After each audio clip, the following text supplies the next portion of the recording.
Welcome back to Book Break. Let's talk books that blew my mind. These are all books that started off with me thinking they were going to be one thing, turned into something totally different and so much better.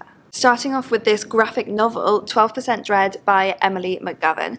I thought this was going to be just a story about the struggles of being a millennial and the at least 12% dread that we all feel at any one time. And it was about that, but it was also about so much more. We have three very different main characters in this book, Katie, Naz, and Emma. Katie and Naz used to be partners.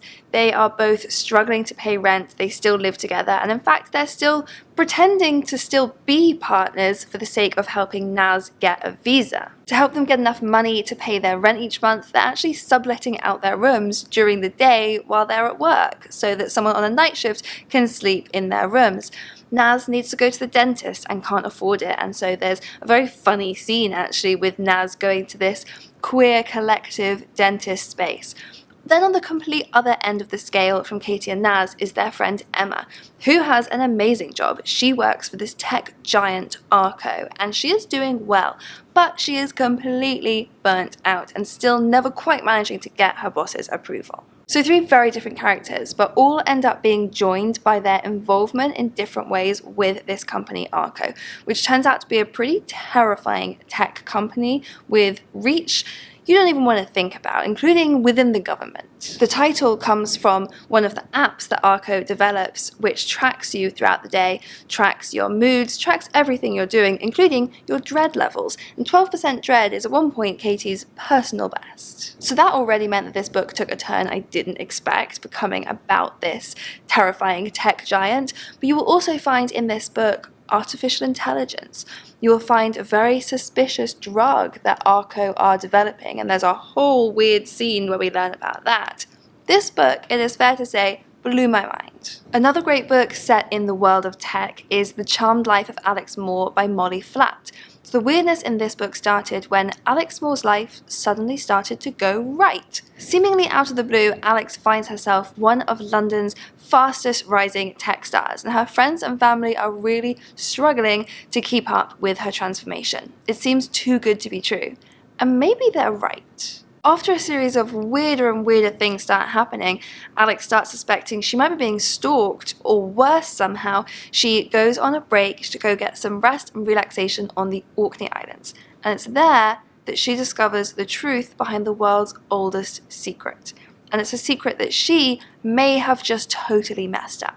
The twist in this book is sort of reminiscent of the twist in The Matrix, where you just suddenly realize that the world isn't quite what you thought it was. And it blew my mind. Sea of Tranquility by Emily St. John Mandel has got so much going on. This book has got time travel, space colonization, alternate realities, and in fact leaves you wondering, is the whole world a simulation? But don't be fooled from that description into thinking this book is really, really heavily sci-fi. It's a beautiful literary novel that even people who find sci-fi usually way outside their comfort zone will find this book really accessible. The way that Emily St. John Mandel weaves together all these different parallel timelines is so clever, bringing in aspects of our real world that we recognize, giving us different options for the future, different paths that our world might take.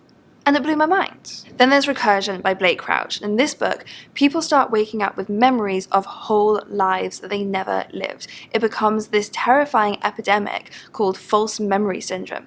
Or is it even worse than that? Are those memories real? There are two main characters in the book, Barry, who is a cop investigating the effects of this false memory syndrome, and Helena, a neuroscientist, who has dedicated her life to developing a technology designed to preserve life's greatest memories. And the truth that the two of them together uncover is terrifying, and on such a huge scale.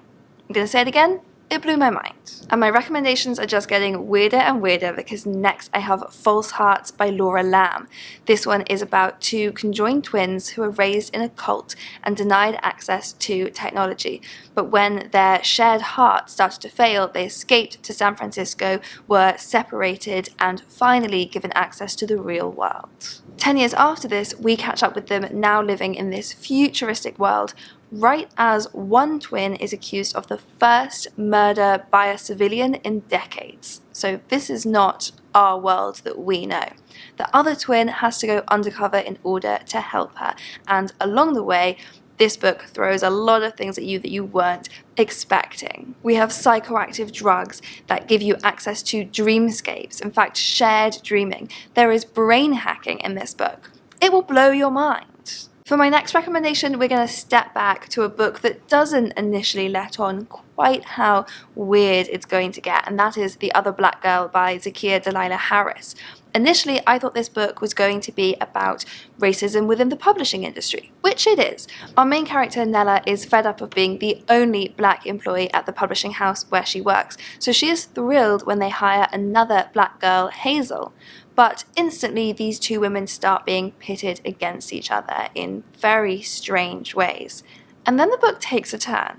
As well as being a really interesting commentary on the very real racism within our world and within the publishing industry, this book is also about a conspiracy, about a cult, about hypnotism, and it reaches a terrifying conclusion. It blew my mind. In Piranesi by Susanna Clarke, we meet a character living in this strange place called the House. It's got infinite halls, the walls are covered in statues, there is an ocean inside the house. It is very clearly not in our real world, but you don't know where or what it is. In fact, you don't really know what's going on in this book at all, you just have to go with it. Go along with the beautiful, dreamlike writing. Halfway through, it is revealed what this place is, and slowly everything starts to click into place. This book is like a grown-up Magician's Nephew by C.S. Lewis, which incidentally is also a book that blew my mind. And finally, I'm slightly cheating here, because I know I have said that this video is about books that blew my mind, but I'm about to recommend a book that I haven't actually read. But I'm predicting it is going to blow my mind. That book is The Other Side of Night by Adam Hamdy, which has been described as such an amazing blend of genres. It's a thriller, it's sci-fi, it's a romance. All I know about this book is that it begins when an out-of-work cop called Harriet finds a book inscribed with a message that says, "Help me, he's going to kill me." And so the book kicks off as a fairly classic police procedural as she follows the leads of this case. But then it leads us somewhere totally different, and the book goes into speculative fiction. It's the kind of book that's so off the wall that anything you say about it really could be a spoiler, so I have been deliberately not looking up too much information about this book before I read it. I did see one reviewer saying that they shared their reading journey as they were going along, and when halfway through they described being pretty confused by what was happening, Adam Hamdy, the author himself, commented and said, "You'll understand when you reach the other side of night." That reviewer then followed up at the end to say, "Trust me, everyone needs to read this book." So I'm going to trust them, and I'm going to trust that this book will blow my mind. Do let me know in the comments below if you recommend any books with twists or genre changes that totally blew your mind. I will leave a link here to a video I made before on books with massive twists that change everything. So do click through for more recommendations like this, and I'll see you next time.